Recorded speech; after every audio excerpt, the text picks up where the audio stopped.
Дараагийн мэдээлэл цагдаагийн албаны тухай хуульд нэмэлт өөрчлөлт оруулах тухай хуулийн төслийг улсын хурлаар хэлэлцүүлэхээр болж байна. Тус хуулийн нэмэлт өөрчлөлтөөр цагдаагийн байгууллагын удирдлагыг тодорхой хугацаагаар томилдог, чөлөөлдөг зохицуултыг бий болгох, удирдлагын албан тушаалтныг тогтоосон хугацаанаас өмнө чөлөөлөх зохицуулалтыг оруулсан байна. Түүнчлэн цагдаагийн байгууллага чигүүргийнхээ хүрээнд байцаалт мэдүүлэг авахдаа заавал камерын бичлэгтэй байхыг тусгажээ.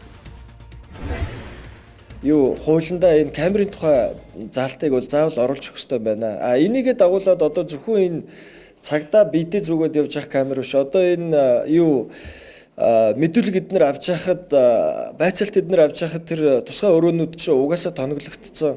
Энэ бүгд хуулинд орж ирж байгаа. Тэгэхээр одоо нөгөө сая хууль тогтоомжийн хуулийг бид нар өргөн барьж яхад айгүй олон юм журмаар шийдэгдээд байна.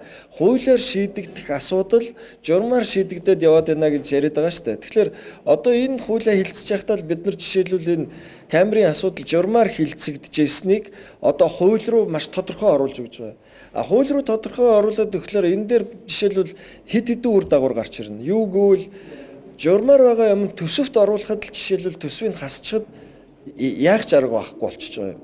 Гэтэл хэрв хуулиар энэ орцсон байвал сангийн яам энэ дээр төсвийг хасах юм бол сангийн яам өөрөө хууль зөрчиж эхэлнэ. Энэ өөрөө эргээд эргэцүүн үр дагавар хуулийн үр дагавар гаргаж ирнэ. Тийм учраас энэ заалтуудыг бас бид нар нэлээд нэмж оруулж өгч. Тэгээ эндээсээ хүний эрхийг хангах, хамгаалах нөхцөлийг сайжруулах зохисохгүй бас цагдаач гэсэн төрийн алба хашаад явж байгаа хүмүүс тэд нар ч бас эрхтэй байж байгаа шүү дээ.